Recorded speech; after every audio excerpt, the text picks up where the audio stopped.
Real-Time Sovryn is go. Woo, the man of tomorrow, Savzu, the rated R radio star, Dr. Brian Sovryn, here for doing something. This was planned, but it wasn't exactly planned. This was so off the cuff. Yeah, of course, you are hearing my wife, the absolutely remarkable Empress of Space, Time, and Beauty.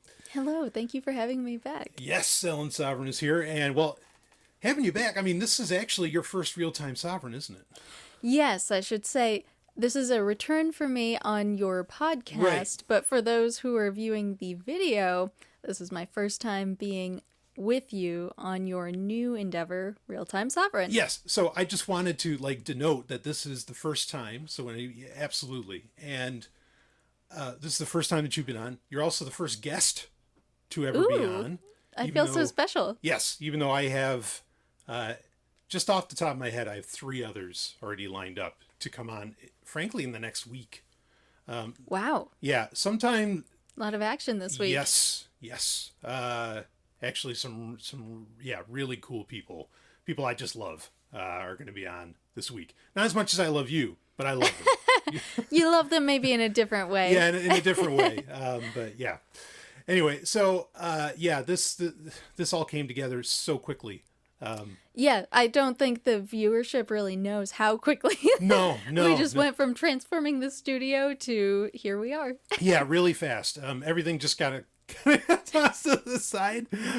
You brought the magic. Yes. Yeah, because normally all of this, I mean, not that people have ever seen it, but normally all of this, You have a monitor there. there's a gigantic 30-inch monitor that's here that curves around me and everything, and there's my laptop goes underneath, and now the laptop is actually in front of us with the camera coming down on It's it. a very sci-fi setup. Yeah. It's very immersive. Right. It's meant for, it's a one-person battle station. And unfortunately, it didn't work out that way just now. It doesn't convert to 2 people. No. And we're actually discovering that. So I actually think I might need to rethink things a little bit, which is great because, again, yes, I'm going to have guests on via Zoom, but I'm also going to have them on, In person. in person in the studio. Yeah. So I have to figure that out. And this is a great studio. I mean, I really love it. Yeah. Of all of the BDSM studios, I think this one is spacious and homey, and I love your display over here. Yeah. Yep. This just got put in today, actually. And, well, there's no video on it right now, but, yeah, there's a lot to do. It's not the biggest one I've ever had. That was probably the 3 that we built in a previous city that we lived in. Oh, yes. Yeah. That was very large. That was huge. Yep. That was huge. Which is sad that I, didn't really have guests on. I mean, you were on all the time, which is great on Sovryn Tech. And it made it very easy to do that. But yeah, I dig this and I definitely have to think it out more. But it's a Saturday night and, to be completely transparent. We're experimenting. We're just trying to figure out what works here. Well, yes, yeah. But also, I mean, we put this together really quickly, while we were on shrooms. So, so that was the other part of it where I wasn't able to think 100% clearly of how I wanted to do this. Anyway, I don't have to spend a ton of time talking about that. I mean, I'm sure everybody doesn't mind me talking whatever, because they're just staring at you probably this whole time. And I'm just flapping my yap. But anyway, looking absolutely ravishing. Oh, as thank you. always. This is Yes. just how I dress all the time. All the time. Wow. Yeah. As I cross and uncross my legs. Jeez. Basic Instinct 4 here, folks. Eat your heart out, Sharon Stone. I mean, and I'm sure people will second that in the YouTube comments. And if you want to get it in the Spotify comments, go for it. You can still tell me how hot my wife is in the Spotify comments, but Thank you. You're kind of doing it in an audio platform, so I don't know how well that works. Anyway, but on YouTube, of course, that's always the primo way to watch Real-Time Sovryn. Anyway, all of that preamble. we're experimenting here in the studio, but we're also experimenting. Boy, what do we do? Like a mix of chocolates and gummies? Yes, that's exactly what we did. Yeah. And if you want to talk about the specific brands, we can. I think it's interesting how there's a very different experience between like different brands and even different types of, I guess you could say, confections that are sold to be sort of hallucinogenic mushroom products, but they don't. Specifically, they don't have psilocybin in it, and they cannot market themselves as having psilocybin. Right. Yeah.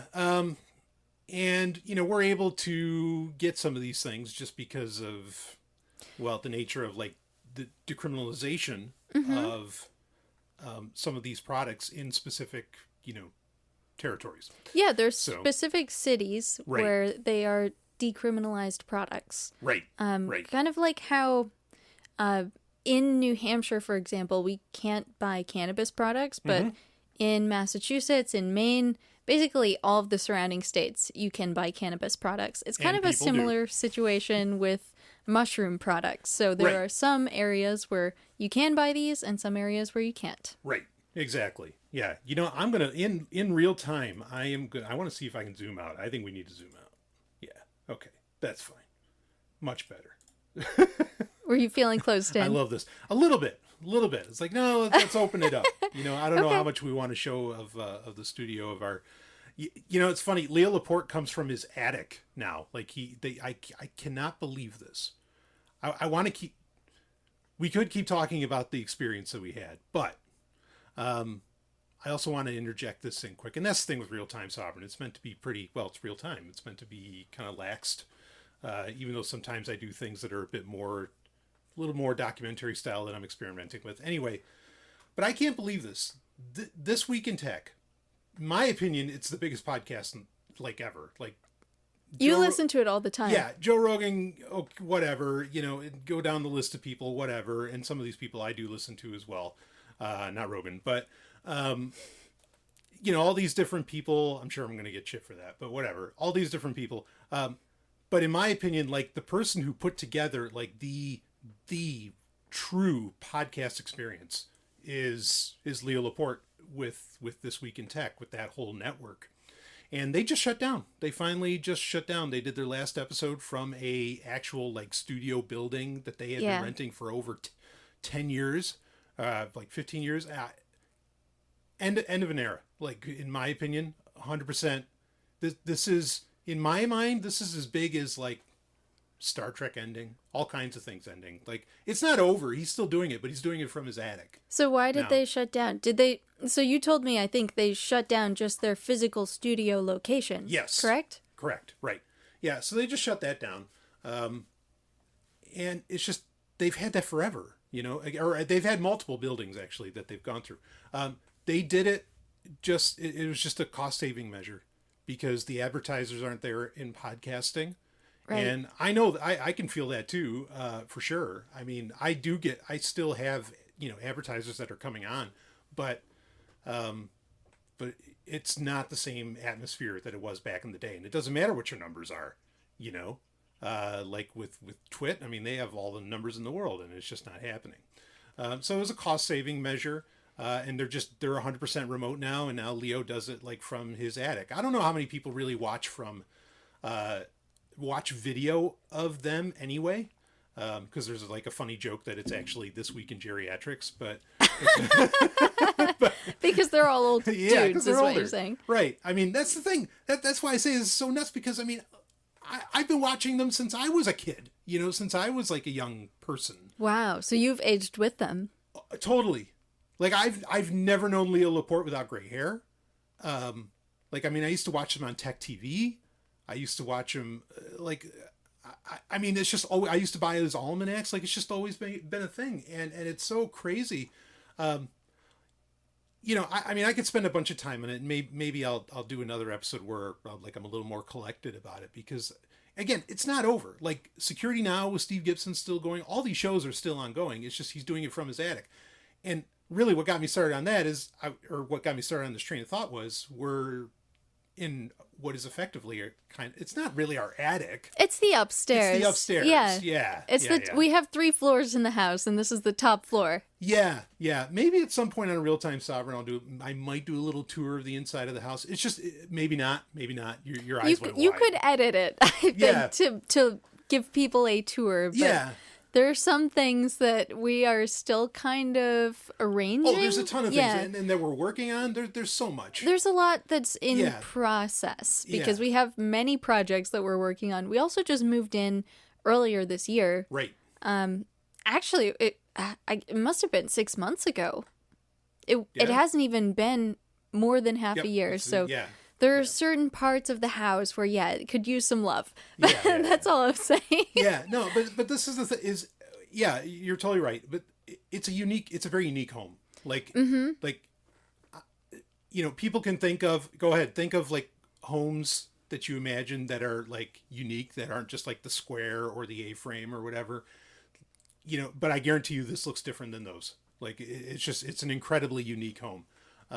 So that's why I say, like, it's hard to describe, because you almost feel like you're like in an oversized camper that also has a jacuzzi and like a 1970s like porn stairwell. But we have a spiral staircase going through the house. It's kind of an A-frame goes through the whole house. Cabin. Yeah, it's sort of a cabin. Right. You can see behind Brian some of the wood paneling. Right. Which is actually beautiful, and I really gorgeous. like it. All natural. Yeah. We have skylights. Yep. Yeah. It's just a very cool house. Yes, but it's hard to describe. Like, anytime someone comes over, like, whoa, like, it's so weird. Mm-hmm. Anyway, but now like, to my mind, when the biggest podcast, in my opinion, is, at least from a production standpoint, like, nobody else is matching what Leo was doing. When they've basically gone into their house, like, now. There is no shame. You know what I mean? Like, you might as well, now it's just record anywhere, because there's nobody championing the really high level. Have great audio equipment, have all that jazz, but there's nobody really championing the very high level production, in my opinion, Yeah, I feel like you could go a level up professionally and get sort of a TV studio setup, but honestly, that's what he had, It seems less personal that way. Yeah. It seems a little to lack a certain touch. And I always appreciate when podcasters or YouTubers are in a place where they're comfortable, where they're sharing some of their sort of like personal effects. I think our studio still, like we were saying earlier, could use a little work. I mean, it's my section over here. Sure. But I like it. Yeah. No, I do feel comfortable here, and there's some stuff here where, you want to show it off. Yeah. I mean, I did a little mini tour the other day on Real-Time Sovryn, and again, all this is going to change, and I do want to comment. I do know there are podcasts like, was it Chris Williams or whatever, who he does, or Williamson, whatever it is.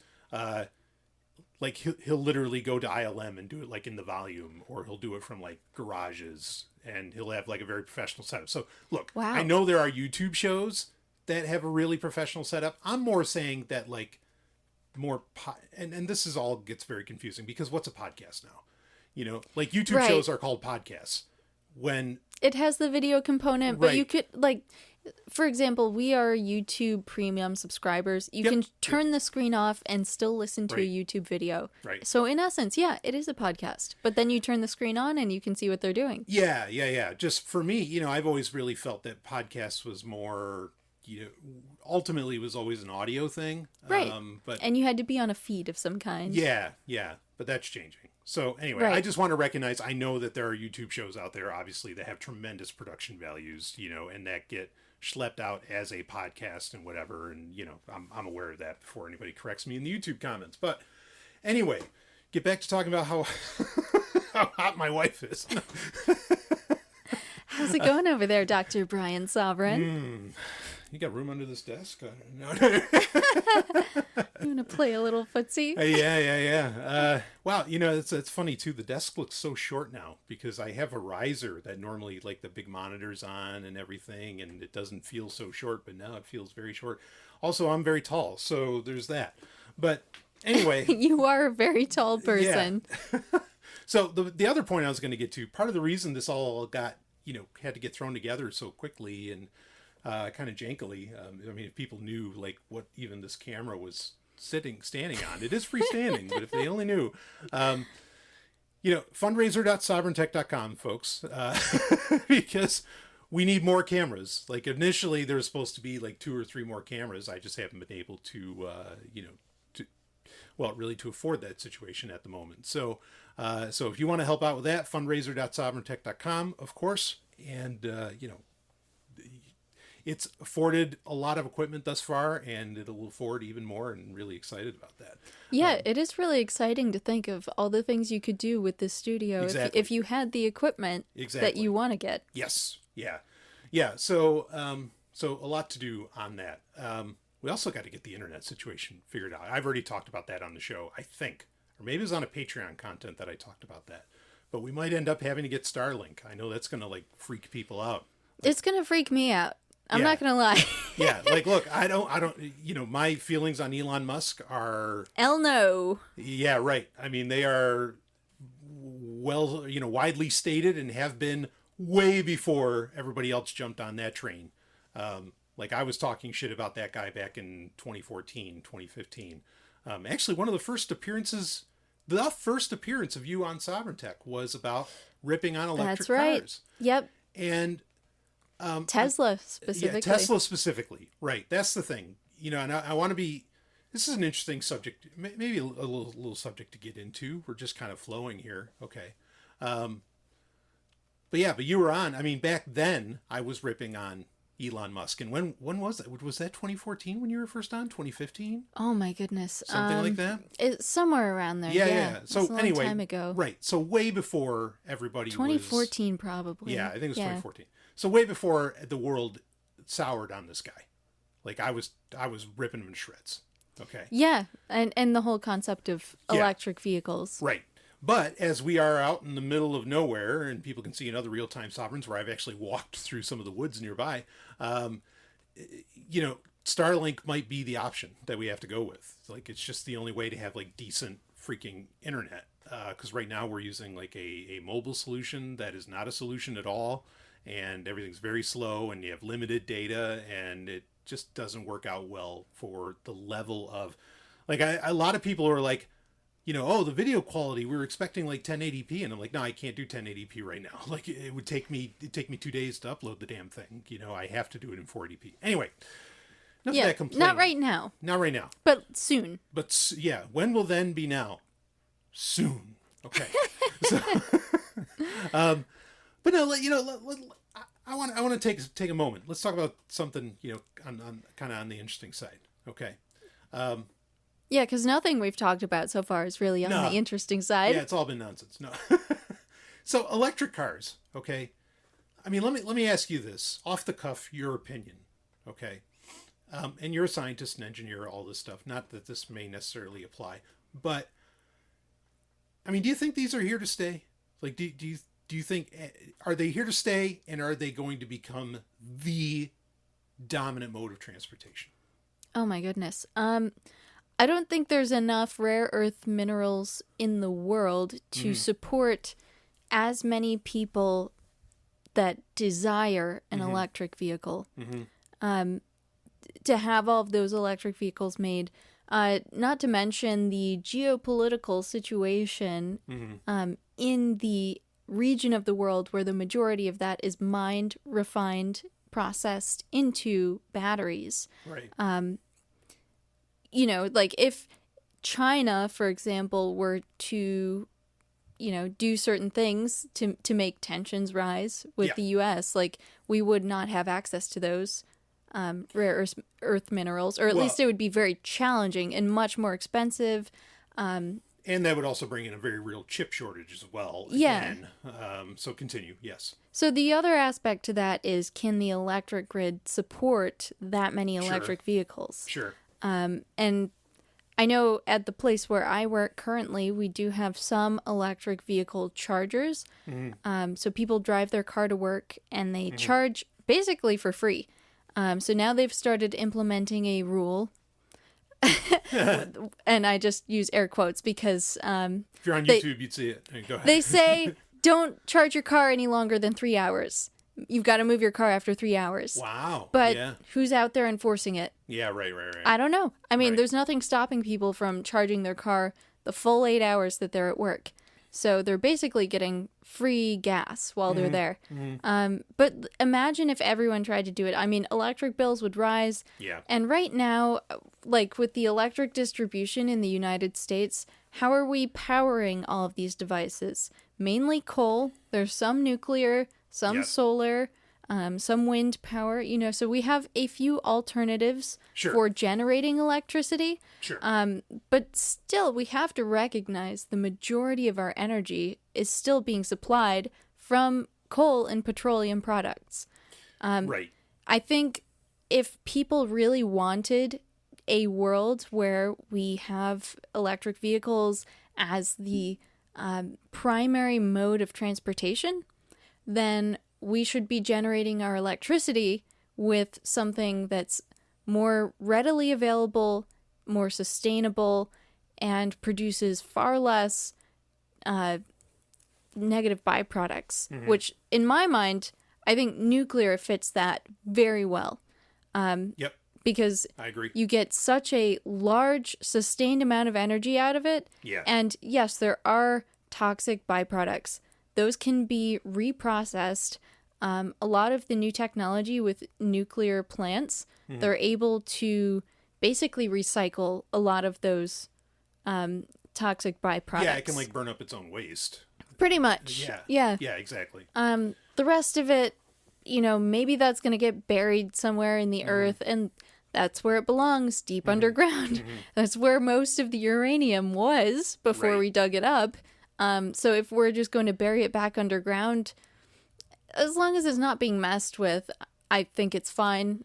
The other option would be to shoot it into space, but that's pretty expensive. And risky, because you got to get it up to space first. Yeah, exactly. And if yeah. it explodes in the atmosphere, you could poison everyone forever. So Right. no pressure. Yeah, so... okay. Like, oil's a finite resource, right? It is a finite Or resource. petroleum, is a finite Yep. resource. Like, I mean, this is... there is a time where, okay, that doesn't exist anymore. And can we also mention, at the same time, while it's finite, it also is causing a lot of harmful things on the planet, like warming, the excess amounts of greenhouse gases, not to mention all of the... there's a lot of pollution that occurs because of the mining to get coal and oil and all of these other petroleum products. Right. No, totally. Exactly. So, okay. But that's the thing, is like, we can't... But there's also a ton of pollution created by mining all of these minerals for batteries. Yeah, no, 100%. Like, I'm totally with you on that. It's just very hard to say what the solution is, because, also humans are not going to give up, like, individual autonomy that cars allow for, right? Sure. Okay. And so in my mind, okay, I mean, I could tell you what I think, and I don't know if we have a lightning storm going on, or if It sounds like there's a thunderstorm outside. it's either thunderstorm or it's fireworks, and It was raining earlier. Yeah. Well, or at least it was close to it. Yeah, it's pretty good. It's just good sustained rolling. But if no one's hearing it on there, then our microphones are doing their job. Okay, so this is the thing. Like, I'm with you. First off, I don't see like Tesla is not doing enough. I think there's a lot of mistakes that they're making. I don't necessarily have to break all that down here. I could probably do that in a future Real-Time Sovryn. There are companies making electric cars and electric trucks that I think are very interesting. In what they're pulling off, and they're doing things very differently. And they have, I think, they're focusing in the right directions, and they're taking it slower. Yeah, can I just say Please. that a lot of people, I think, recognize that electric vehicles maybe are not the best solution right now. Yeah. But their perspective is they would prefer to go in a direction that's not petroleum. Right. And support whatever alternative exists. Right. And I understand that. But I don't think electric is any better. And honestly, I see some drawbacks to it that still don't put it above petroleum, in my opinion. Yeah, okay. So, again, like, it comes down to what is the actual solution, and like how does this really get solved? I mean, you want to know what the actual solution is? I'm pretty sure I know Let's what you're go say. back to living on communal farms. Let's not drive anywhere. Go to the kibbutz and let's And if we want to travel long distances, how about we use our united force to build like a maglev that can take us between major cities? Sure. Yeah. Right. And when you get into, say, some of these areas, like they're walkable or bicycles or whatever. Yeah. Or public transportation even. Yeah. I mean, public. Much less pollutive. Yes. Than individual vehicles. Yes. Oh boy. Yeah. I mean, you know what? You raise a great point, because this is actually like a gigantic problem. Like this is genuinely systemic to talk about, because like I always bristle at the concept of public transportation. At least in the United States, first off, I don't like cities. I know you don't either. Okay? No, but I think the U.S. didn't build their infrastructure correctly to begin with. Go ahead. What were you going to say? Yeah, so I was going to say, I mean, like you go to a city like Amsterdam, okay? Now, public transportation there, phenomenal, wonderful, But then I also don't feel like the government is constantly trying to herd me there, as in like, herd. And I know this you're not being treated like a herd animal. Yeah, yeah, and it's hard to really describe this, because that's the difference is like me getting on a bus in New York City or getting on the subway. This is the thing is it doesn't feel as, it's not even claustrophobic. Like there's just a very different feeling. It's not taken care of. I think that, like, Maybe the New York Metro, Yeah. it always feels like there's sickness in the air. Yes. But in Europe, it's so, like, fresh and clean and modern, and it's like you're taking a spaceship from one point to another. Yeah, right. Or something. Or it's either modern or it's so ancient it's cute. Yeah. You know what I mean? Like it's one or the other, and it's just not the dingy, and I don't know, just in American cities I always feel like I'm being herded, and I don't like it. And yeah, I think there's a big subject to get into that. Go ahead, please. Does public transportation much better than the US does.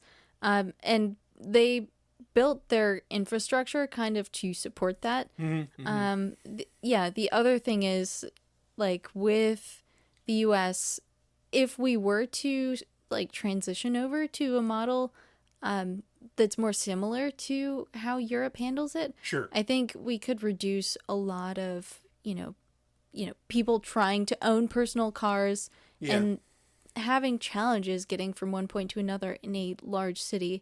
But the thing is, if every city were to adopt a public transportation model and people owned fewer vehicles, right, I think that might be sustainable for a much longer period of time.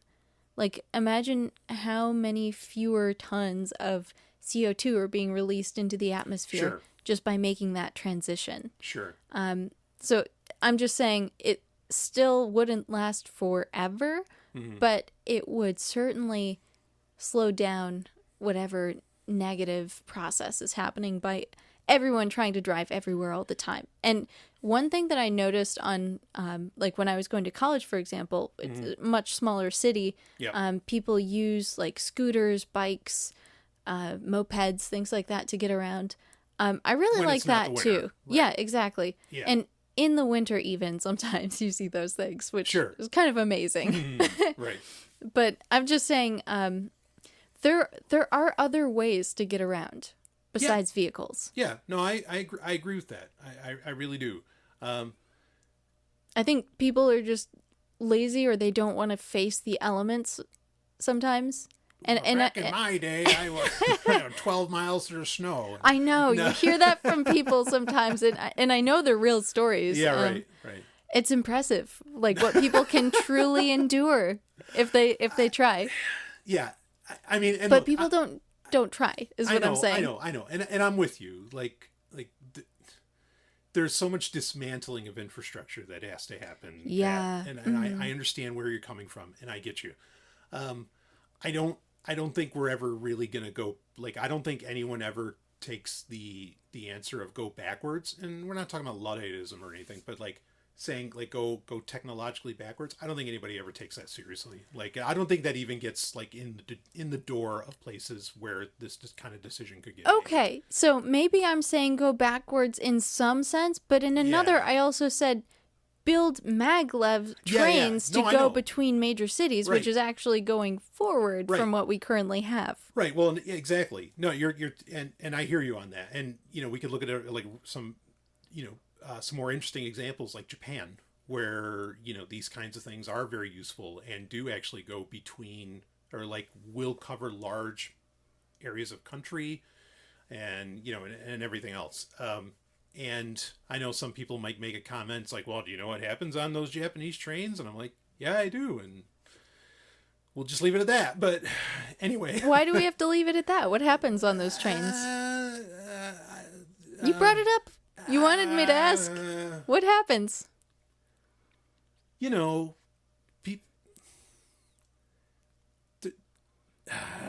jeez. You don't like being put on the spot. I haven't taken you on a Japanese train yet. Well, we haven't even been to Japan yet. That's true. You have not been. Yeah, you haven't been there yet. So, it happens that all right. Women being, I'll just say it. Women being like assaulted on trains is incredibly is something that happens there. And when I mean sexually. So why do they willingly get on the trains then?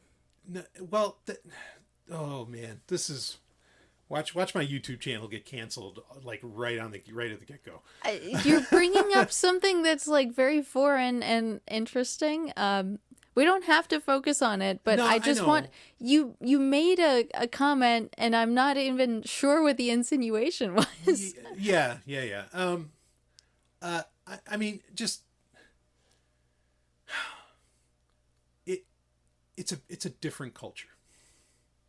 Like it's just a different culture, and there are some things that are I'm not saying that they are seen as okay. I'm saying that that the reactions to them are very different than they would be here. It's, oh, this is so tough.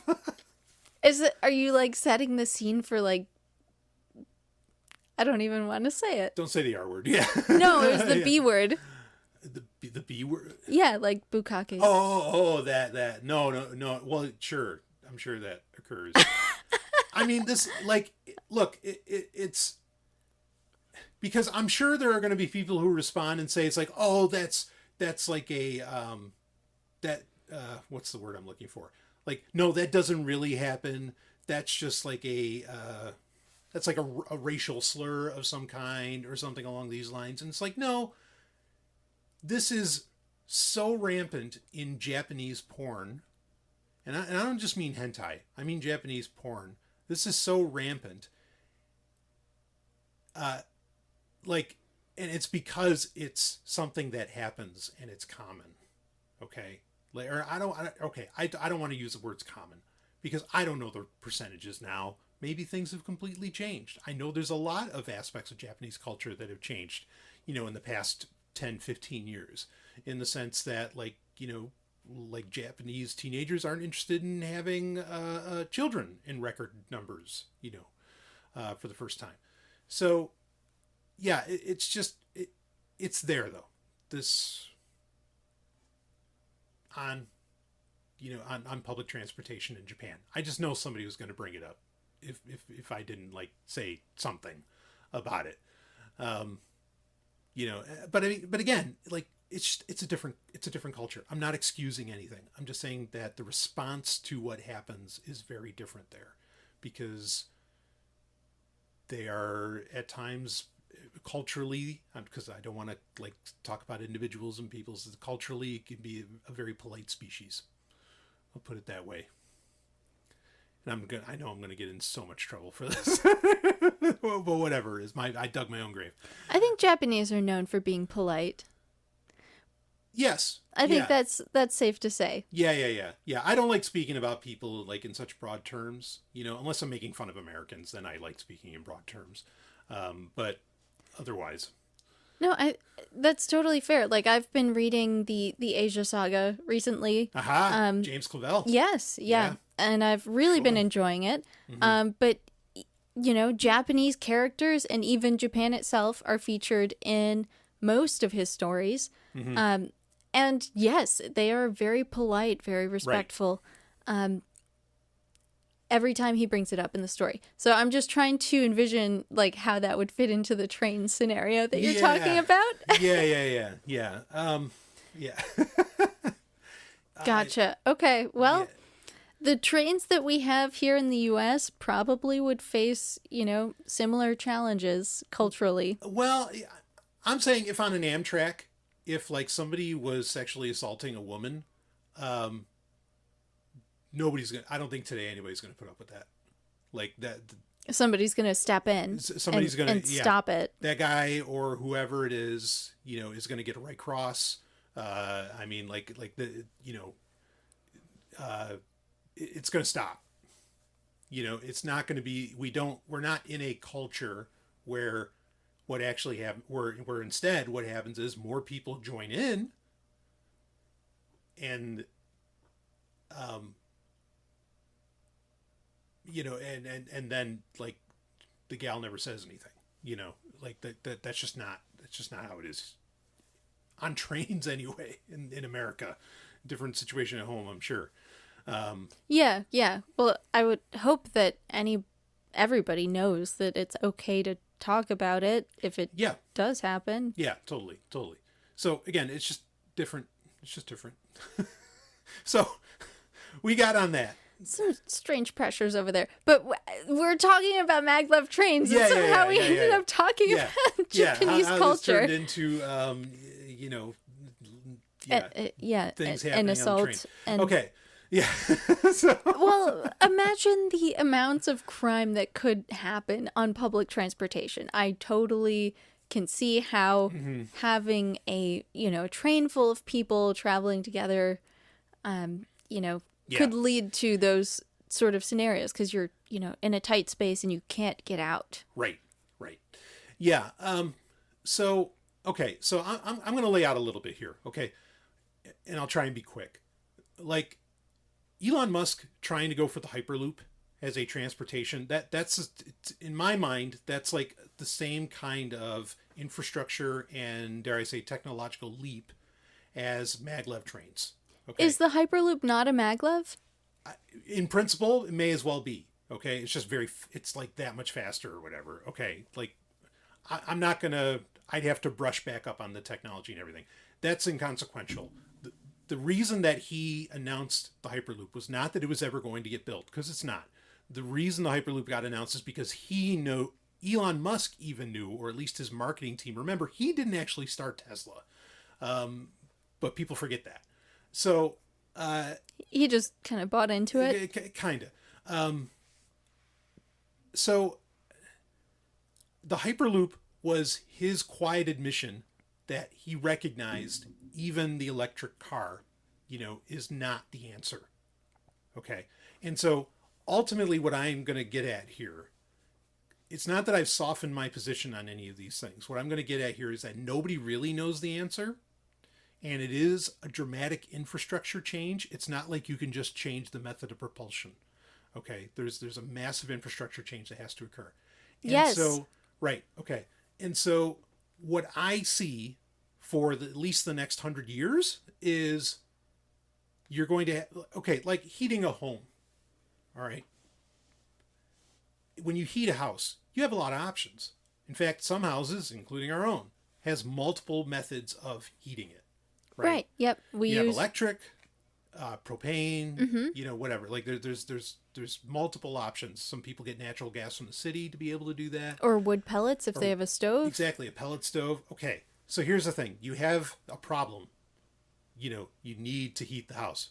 Okay, it's cold outside. Yeah. So you have this problem. And so there are multiple solutions. None of them are one size fits all. Right? And none of them, I think, are meant to be used in every situation. Yeah, exactly. That's what I say. Like, none of them are really one size fits all. There's cost to consider in all of them, not just monetary costs, but other costs as well. Okay, to be able to use that. And this is the thing: is I think that at least for the next 100 years, there's going to be a hodgepodge of vehicle types, right? Like you're going to have flex fuel.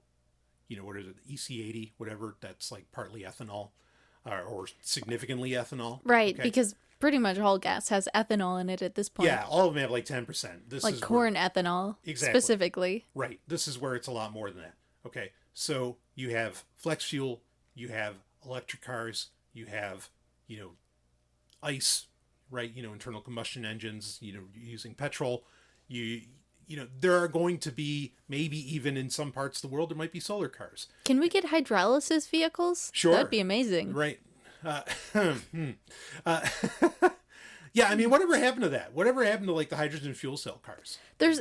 I feel like if you go on YouTube, at least, like, 10 years ago, if you went on YouTube and you looked up, like, hydrolysis vehicles, yeah, there would always be, like, one crazy, like, professor in his garage, and he'd say, all right, I built this vehicle that runs on water and it splits hydrogen and oxygen, and it's this like amazing invention. I don't know why not every car company is doing this, because you can literally run your motor just with water if you set it up this way. Right. And it's some government conspiracy that we don't all have it already. Yeah. And then like they just disappear after that. There's like the one video. Yeah, exactly. And you don't hear from them ever again. Right. Yeah, I mean... So maybe there is a conspiracy out there, because imagine if everyone could just fuel their vehicles on water. Right. Like how many billions of dollars would not be made? Sure.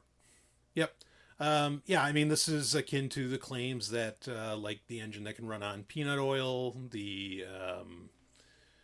Which, yeah, you can actually run any vehicle on any kind of alcohol. Yes. Or high fuel molecule. You just have to change effectively how it burns, how you capture that energy, and then how you exhaust the byproducts. Right. Yeah. Yeah. So, but this is my ultimate point.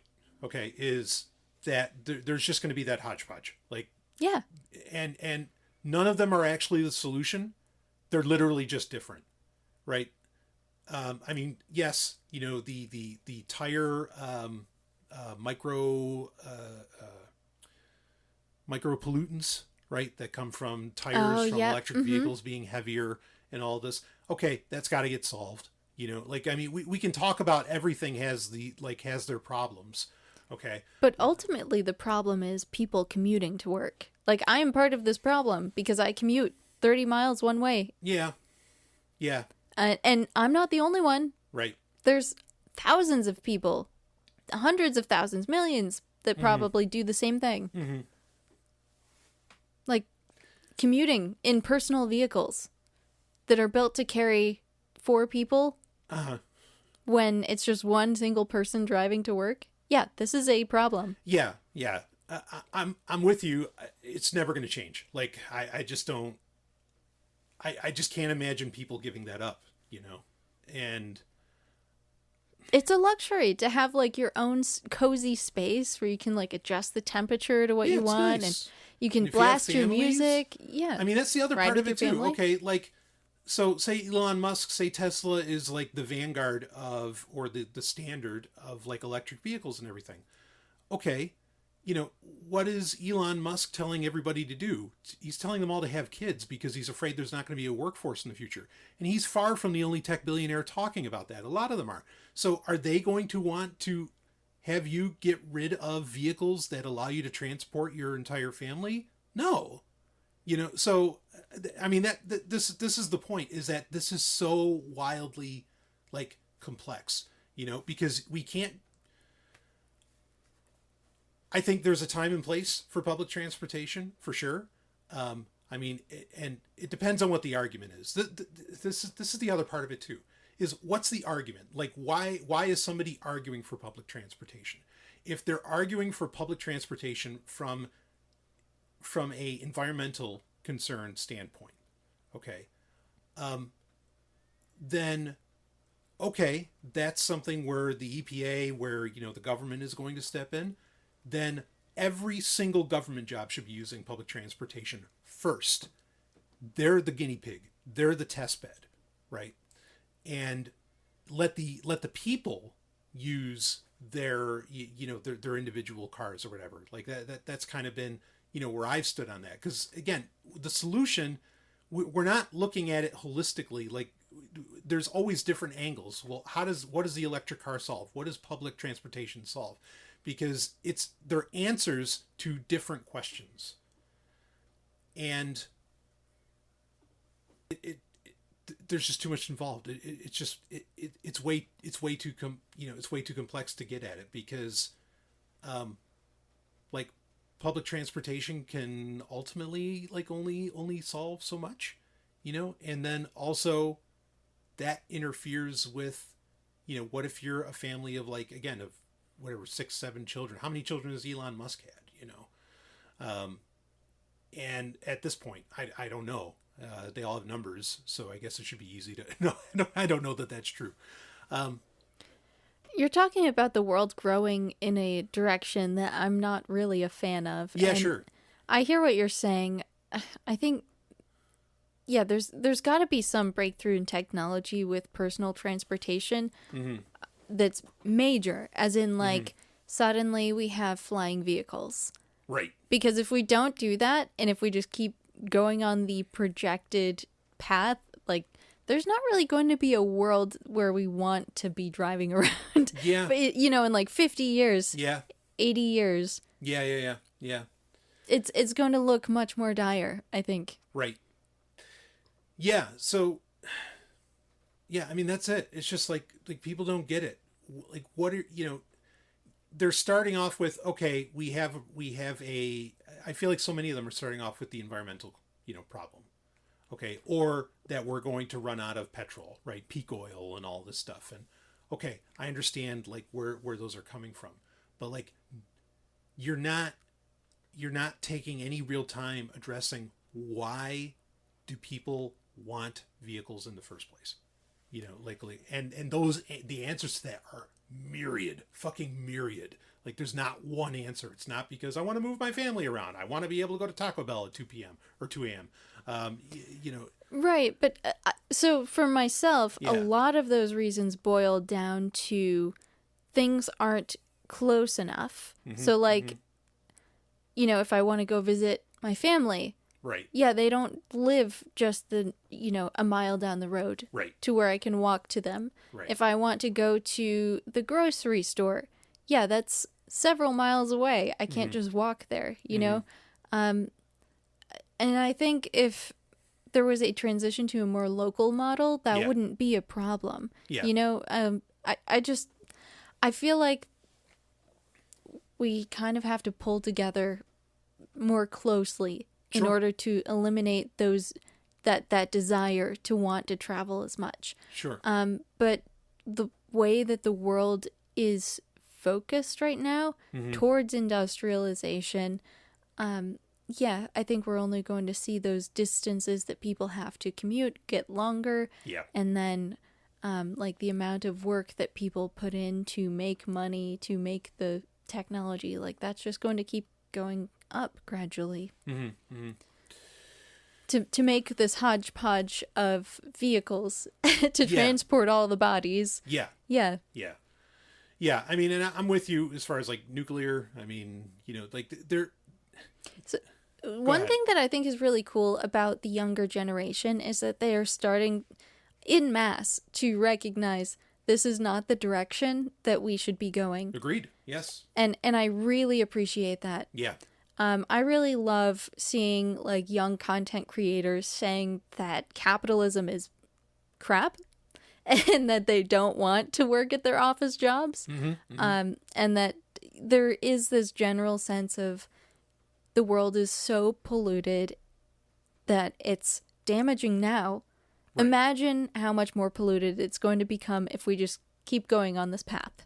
Yeah. There's not really going to, like, they feel that there's not much for them to look forward to in this, like, capitalist dystopia that they're living in.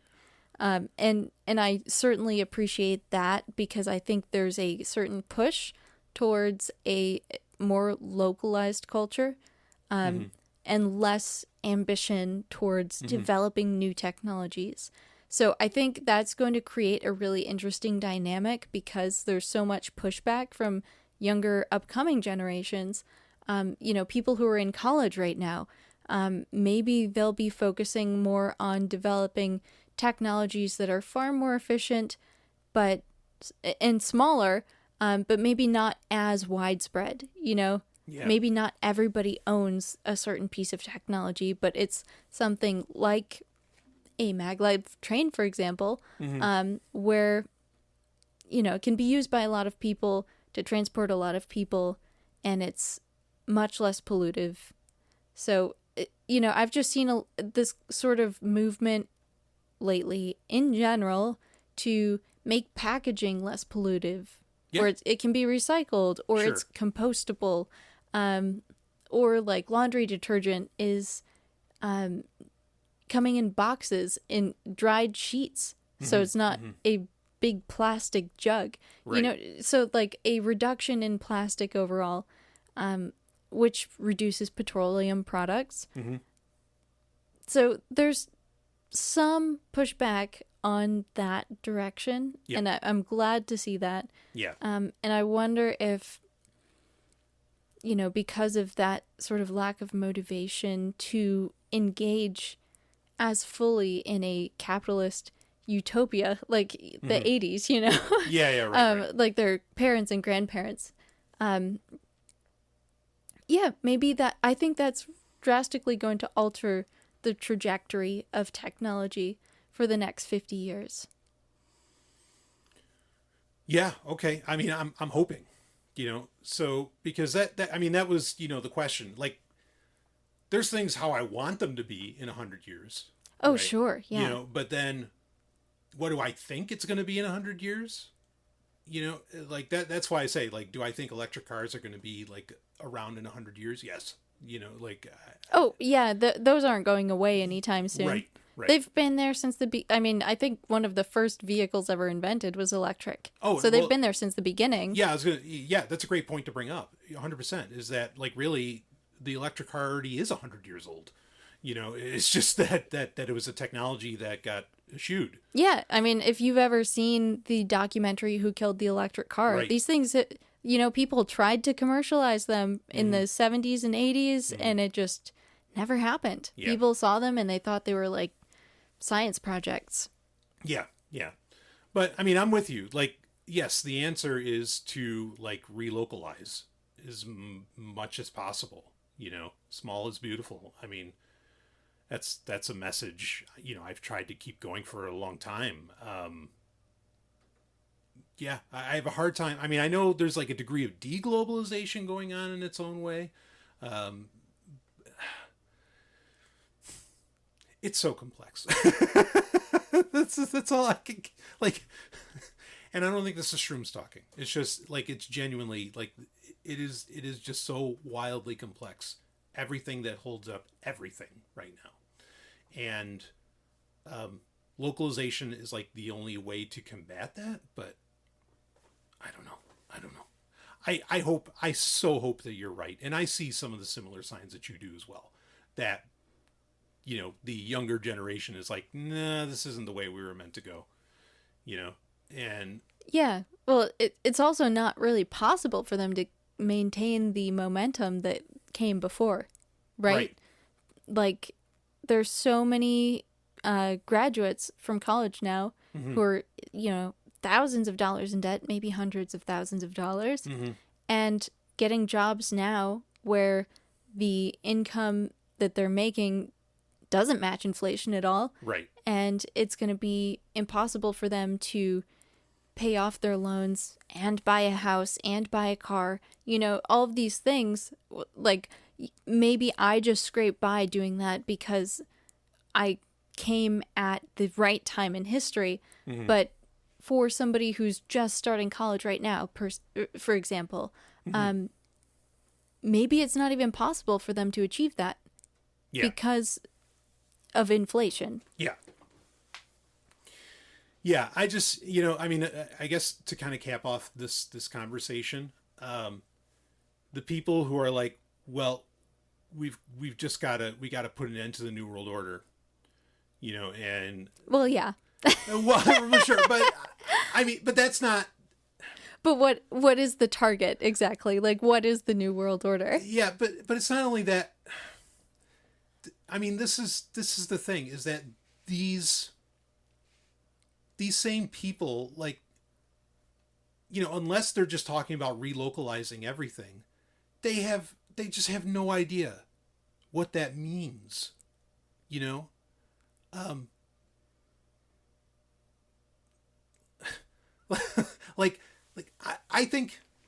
I don't think that, again, as I've said many times, there's not like a singular, evil governing body that runs the whole world. Like, it's just not true. But what is true is I think that there are a lot of groups, and they're not even necessarily government, or at least they're not politicians per se, okay, who have really, since World War II, I think they have an understanding between each other that they have a system of trade. They have an infrastructure. It's like in Brazil, it's the air conditioning, right? Like sure. They're the air conditioning. And, they have to manipulate things to where that does not get messed with. And I think it's incredibly fragile, and it's not just fragile, but it's ridiculously complex. And anybody, and this would include Alex Jones, like anybody who wants to come out and say, yeah, we need to take down the New World Order, without having any recognition of that entire infrastructure, is a moron. Like, and not only a moron, you are dangerous, sir. Like, and I don't mean Alex Jones. I mean, not like in a good way. Yeah, not in striking at the root. Yeah, no, I don't mean dangerous like me. I mean like you are dangerous in that you don't know, you have no idea like what you're asking and what you're wanting, and like you have no idea what your real goals are. They're not striking at the root. They're swinging wildly. Yes. Yeah, right. And they're ripping off flowers and everything. I mean, So, yeah, occasionally Alex Jones does hit on a nerve of truth in some things. Sure. But, yeah, he has no idea of the systems, or at least, like, there's no helpful conversation about how to disengage from the systems that make a lot of these problems possible. Right. Yeah, I mean, because like, and it's, Alex Jones is kind of a meme in all of this. I mean, and also, I mean, just pick whoever, kind of thinks in those lines. Like, look, you want to say to me, and let's see if this gets banned off of YouTube. You want to say to me that, and I don't mean you, I mean anybody, like in the abstract, a person would say, it's like, well, I think the CIA actually runs the United States. And I would say, probably right. Okay? They sure probably have a major guiding hand in the direction of events. Sure. So, but they're not the only group. No. Okay. Right. But I would say, probably right. And then, But then this person would say to me, well, then we need to put an end to the CIA. They need to become unconstitutional. They need to do this and they need to do that. Sure. And it's like, well, okay, but it's like, hold on. You're telling me that the CIA runs all this shit, okay? Which I'm not even disagreeing with you on. You want to like just put an end to them? You want to use the same system that allows them to exist to make them unconstitutional. Well, sure. And that's kind of ridiculous in itself. Well, you're totally right about that. Yes, that is ridiculous. But what I'm saying is you want to take out the CIA, leave a vacuum in reality where they were, nothing in its place, but yet it's the thing that's making all this go round and round. Whatever this is that we live in, our capitalist dystopia, okay? What the fuck do you think is going to happen when suddenly, nature abhors a vacuum? What do you think is going to happen when that vacuum, exists? It's just going to be replaced by something else because you're leaving the rest of the systems in place. Well, right. So two things. One, either something maybe even worse is going to fill in, or equally worse, equally as bad, is going to fill in the void. Okay. Or nothing fills it in, and you are going, like, literally, civilization as you understand it is going to collapse overnight. Yeah, and I know you and I talk about this sometimes, because we are anarchists. Yes. Obviously, 100%. we don't want to live under the current system. Right. But what do you think that would look like?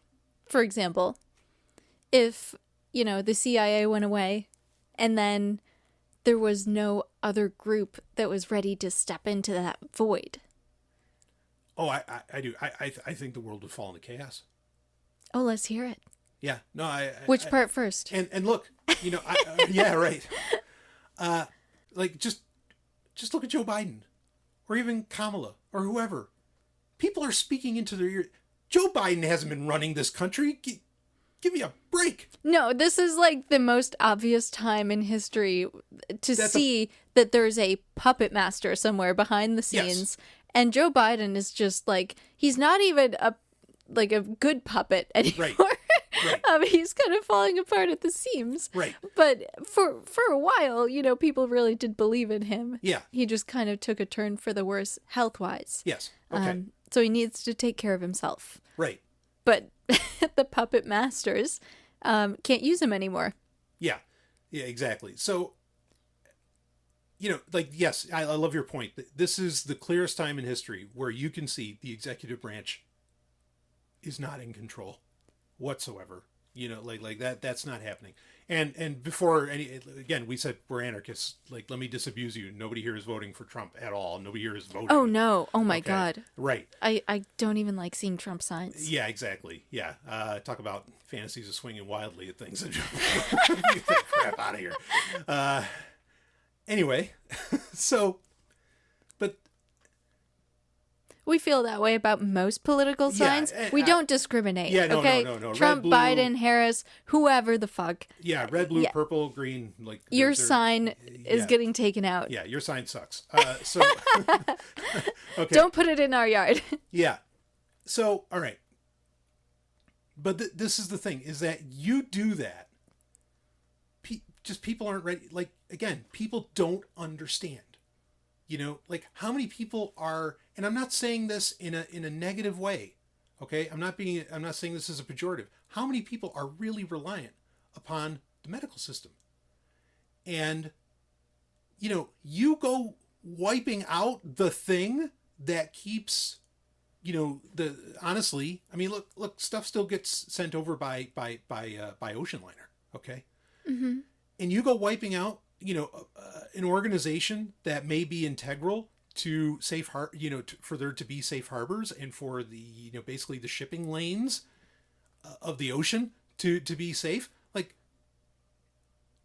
a lot of people are going to die. Yep. That's a good point. Yeah. I mean, it'd be tragic. It'd be bloody. Yes.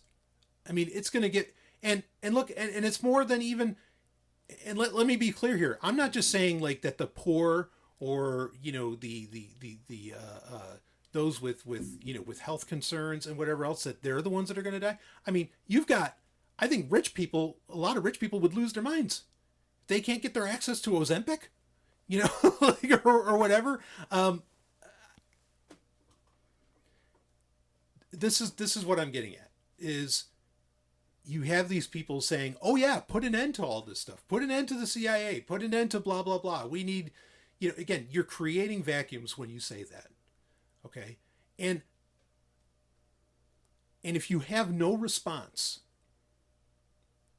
to what fills in those vacuums, and again, that response has to come with an understanding by that individual who's driving a goddamn truck with, I don't know, a do not or don't tread on me dumbass flag on the back. The Punisher. Something. Yeah, or the Punisher. Give me a goddamn break. Okay.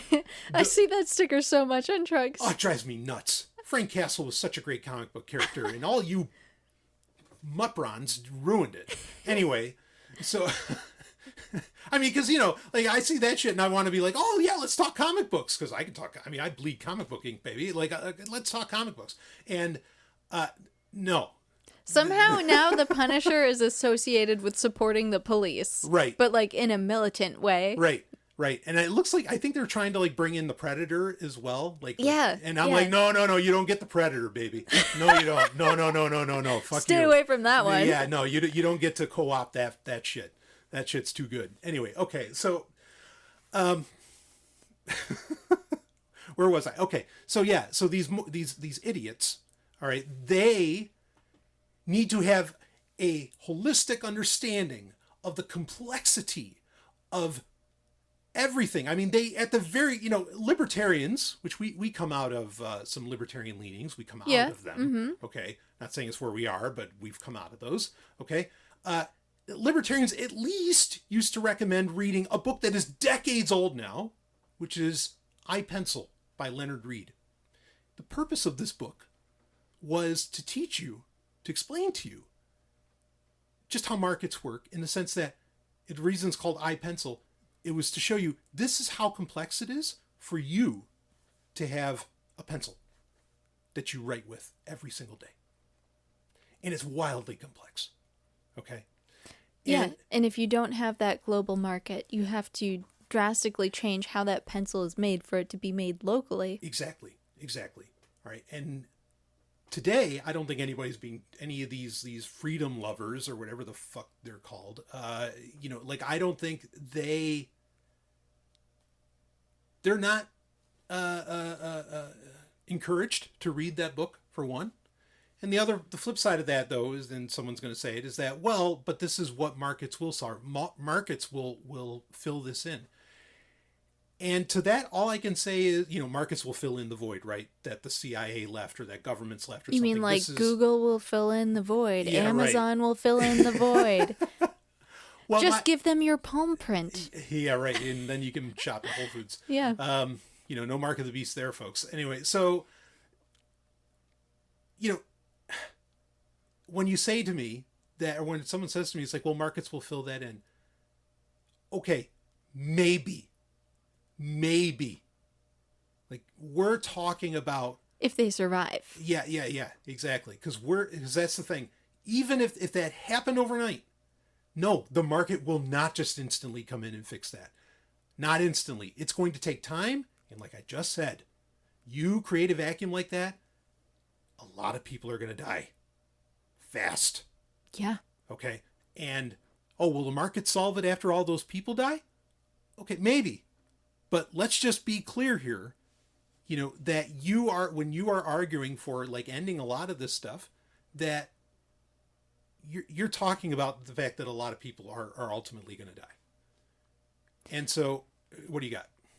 Yeah, and you keep saying that. I mean, I think what you're saying is there's supplies that people rely on, yes, that they depend on, you yes, know, like diabetics, or name your disease. There are drug products, or at least manufactured materials that support the manufacture of those drug products, that will no longer be able to make it to U.S. shores. Yeah, exactly. And suddenly we'll have to find a new source for those materials, like silicone tubing, for example. Yeah. During the COVID pandemic, that was one thing that there was a global shortage of. And Yeah. guess what is used in a lot of medical supplies? Mm-hmm. Silicone tubing. Right. Exactly. So, I mean, COVID, I think, is a great sort of microcosm of what you're talking about.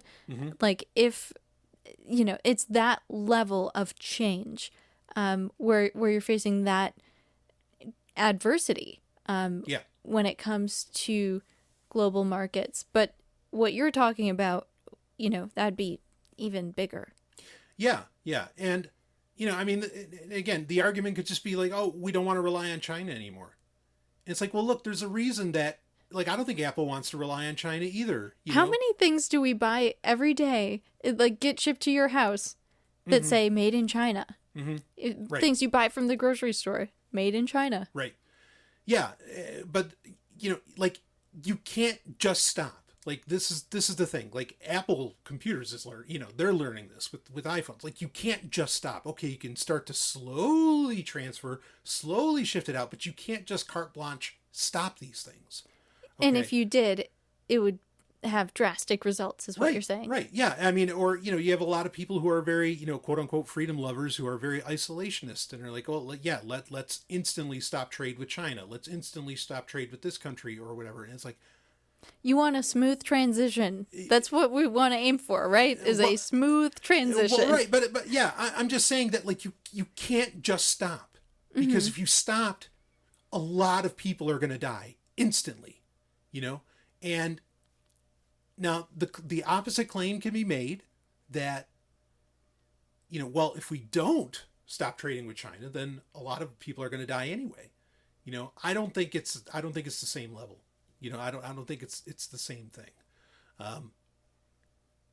at all, because I'm talking about a near overnight dramatic death toll, like that just, you know, that happens for all kinds of reasons beyond just the medical stuff.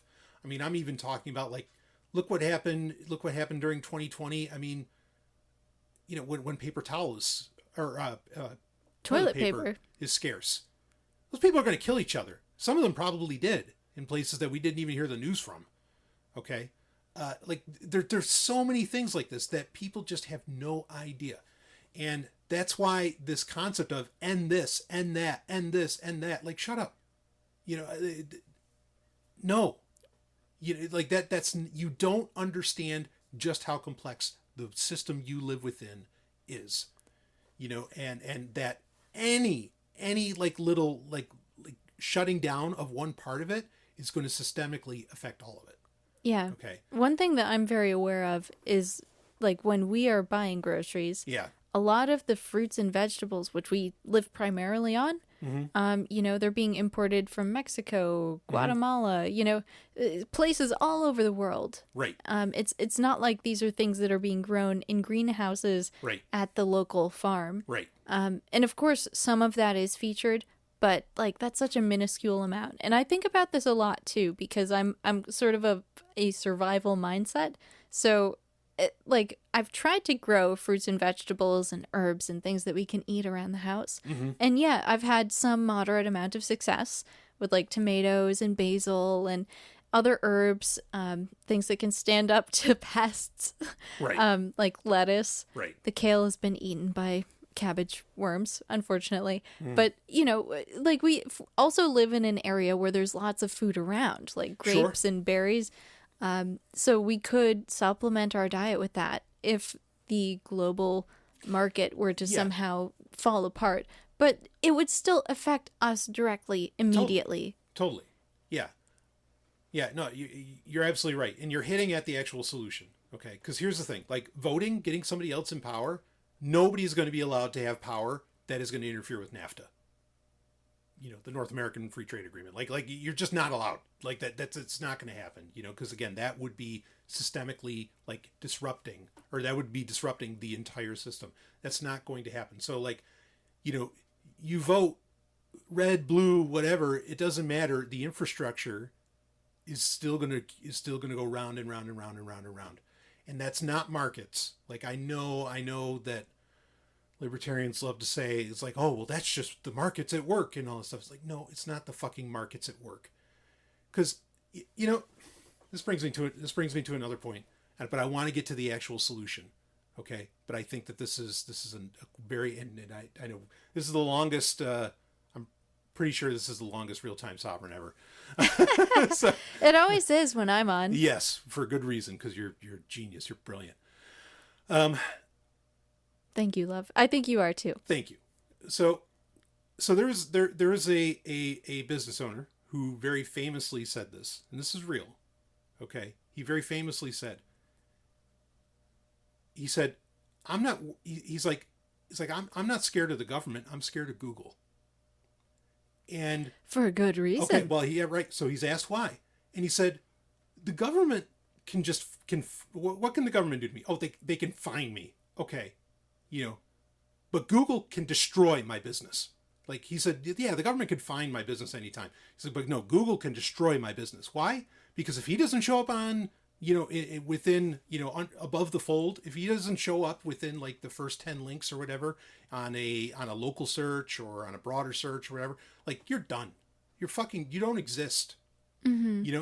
Like anything on the internet that's not searchable in Google might as well not exist. Now, that can be a good thing depending upon your perspective.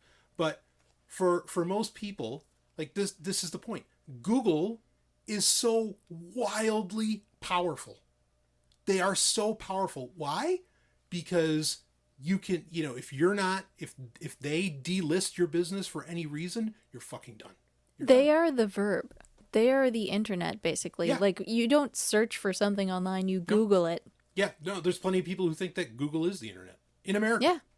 Okay.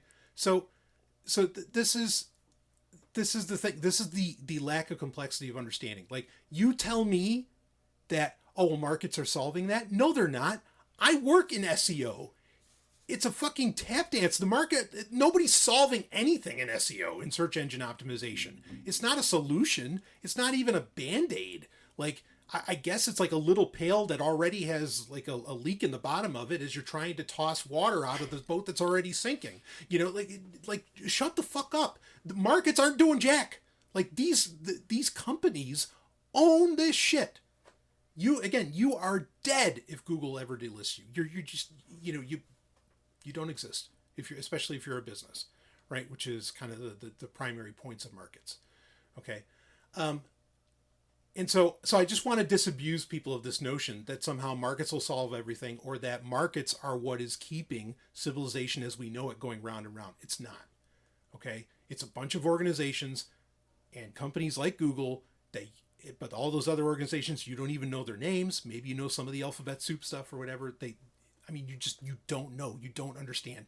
And to just, again, like you so brilliantly said, Ellen, to just be like swinging wildly, having no idea where the root is, you are dangerous in not a good way. Unless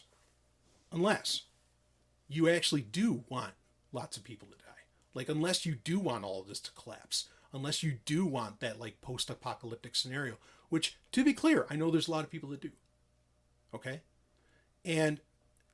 But that's what I want them to realize, is that that's the world that they would effectively be creating. But I don't think they realize that. Why? Because they're driving a truck just like me, that if it doesn't connect with a specific server, it won't even start. Half of its features won't even be there. And so, like, the fuck they have any idea of what it would be like if they ended the Fed, ended the CIA, or, take your pick of whatever organization, and they don't, these people have no fucking concept of what they're talking about. But the solution is ultimately what you got at. And that is, Tell me what the solution is. I'll tell you, because it's never changed. Don't try to end the government. Don't. And I'm not saying this is because I'm supportive of the government. I'm saying don't do that. The only thing you can do is just build the alternative infrastructure. Don't waste your energy, is what you're saying. Yeah. Don't waste your energy. Don't feed it to the government either. No, exactly. I mean, this is, and people might want to bristle at this, but Max Stirner had it so on to, over like 200 years ago, where he basically said, he's like, don't ask for freedom. Don't go seeking freedom. He said, seek might. and then you'll find your liberty. And his point in that was, like, become more capable or become harder to kill. And that is what actually gives you freedom. And this sounds so much like something that Frank Herbert wrote about in the Dune series. Yep. Through, what did he say? Through discipline, find freedom? So let's see. Seek freedom and become a slave to your desires.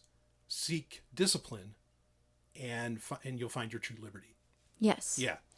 And he's spot on with that. And I never understood that until I took mushrooms, actually. I never really grokked that statement because I was like seek discipline. I'm like, no, I want chaos. But then, of course, we understand Frank Herbert was all about chaos as well. But anyway.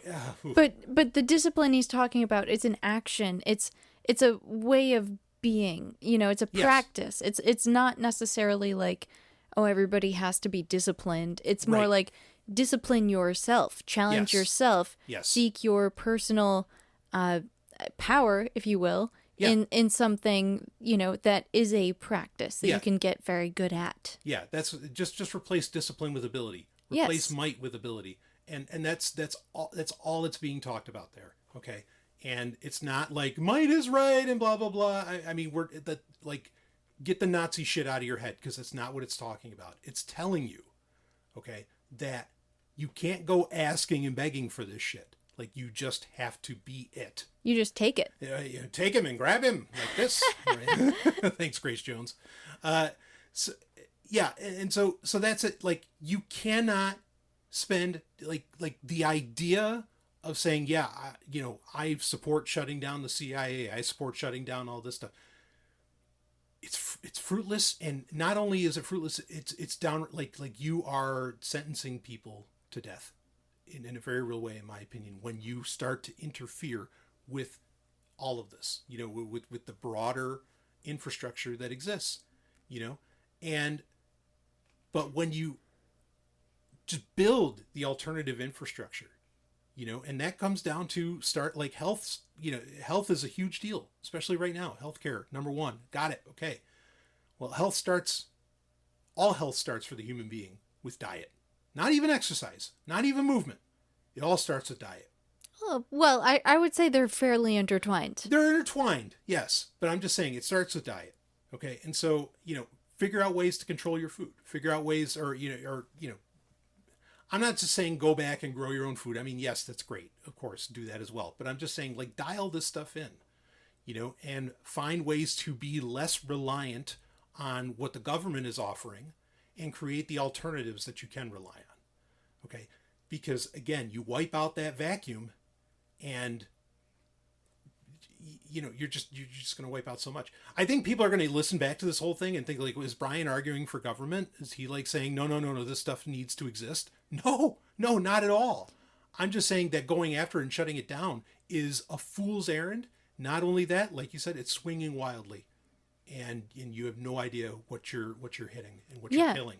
And honestly, if you're facing the government and you're challenging it, it's giving them sort of their justification to exist. Because they love doing that, responding in force, enforcement. Yeah. That's what the government feeds on, and that's how they perpetuate their existence. Right. If you just take your effort away from focusing on the government and put it more towards, well, what is actually the alternate solution? Yeah. Maybe it is building this local community garden. Maybe it is, whatever. Yeah. Building your own bunker, being a prepper. Who cares? You can do whatever you want. But if it's the alternate solution that you want to see in the future, start building it. Yeah, you have to build it from the ground up. Like that's all you can do. You cannot, nature abhors a vacuum. You cannot create that vacuum because bad things are going to happen. You just have to build the other thing. And that other thing can, the other problem is, like, no, never expect it to scale that much. Like, stop dreaming about this world where, and everybody's doing this and that. Like, no, that's not going to happen. It's just not, and you don't even want that, if we've learned anything, you don't want a monoculture. And especially in the age of the internet, there isn't a culture. There's not one universal culture. Right. Anyone has access instantly to any part of the world anytime. So you can have as many cultures as there are people, essentially. Right. And, and maybe one of the most important points, like I said earlier, this is a very fragile system. It's obvious, okay, how fragile it is. It's a very fragile system, but a very tight-knit group, a tight-knit community and all that is the opposite of fragile. So if you're thinking it's like, oh, they're going to come in and shut me down. No. You're anti-fragile. You're the opposite of that. And so, yeah, I like that.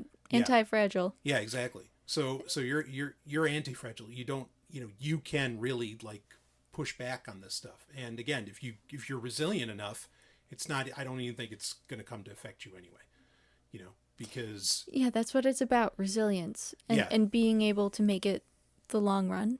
Right. Being sustainable. Yeah.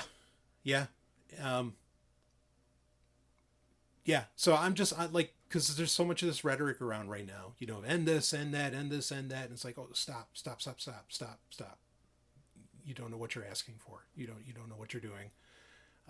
And, it's more like just replace the word end and just put build, it's like, stop saying end, say build, you know what I mean? And I know that this all sounds quaint, and it's all like, oh yeah, it's easy to say from your attic. It's not an attic.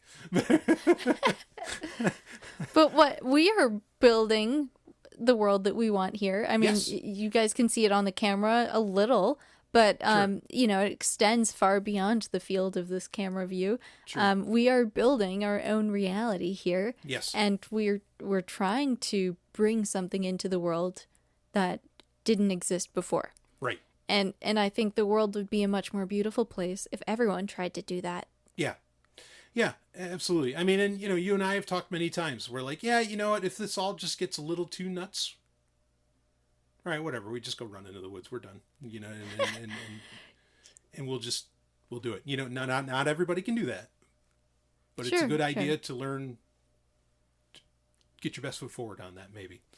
So yeah, just be prepared. Try to come up with some sort of.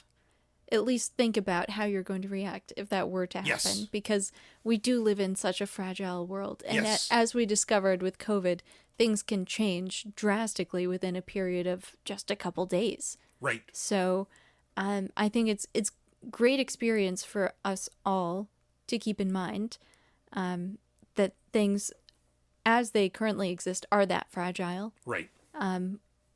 So, yeah, I think that you and I kind of took that experience, and also just the fact that we love the idea of being survivors, being out in the wilderness. Yeah.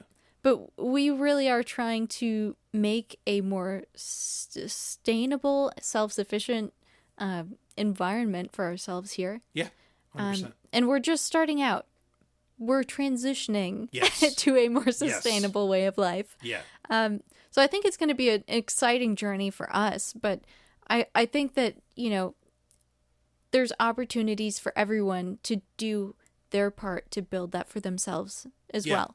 And it doesn't have to be growing your own food. Maybe you're not good at that. Maybe you don't like that. But there are other people around you that are and that do. But find whatever it is that you're really good at. Mm-hmm. What's your discipline? What's your talent? Mm-hmm. Develop that. Become strong. Become able in what you love. As best you can. Yeah. So, I mean, like Simba's uncle said, and you just said, be prepared. Woo, somebody's going to hit that one on the conspiracy list. Anyway. Oh my God. And now that I'm thinking about what I just said, it almost sounds like I'm talking about markets again in free trade. No, you're good. But it's not money based. What I'm talking about is not money based. I know. Yeah. So yeah, now everybody's going to be singing that song from Scar. Be prepared. Yeah. I'm just picturing the hyenas. I know. Don't look at the shadows of the hyenas on the wall. Yikes. Okay. We didn't mean it that way. So, I feel like this conversation has been a little all over the place. It's been very twisted. Yeah, yes. And, twisted. But good. I think a lot a lot of nice truth splashes got dropped. So yeah, and we can end it on a positive note. And also, I think everybody at this point is aware that we didn't plan this show out necessarily. Oh, no. We're just kind of talking off the cuff right now. We didn't have any notes. No teleprompter. Yeah. Nothing. So Never I think is. next time we get together, maybe we can have more of an agenda. But I do like having this freeform conversation with you. Yeah, and yeah. It took some wild turns I wasn't expecting. Oh, yeah. I mean, yeah. This was as comfortable and uncomfortable at the same time as it could be. So that's all right. Yeah. Okay. Well, I think that's enough for this Real-Time Sovryn. Unless you got anything else you want to get out, Ellen. I love you so much. I love you too. Thank you for having me on. Yeah. I there's no one else I'd rather take on this beautiful chaos with. Same. Yeah. So. Yeah, no, my pleasure. And well, we will see. What else? How will the studio look next time? I don't know. I'm excited to see how it's going to change. Yeah, there's a part of me doesn't even want to bring that monitor back up here.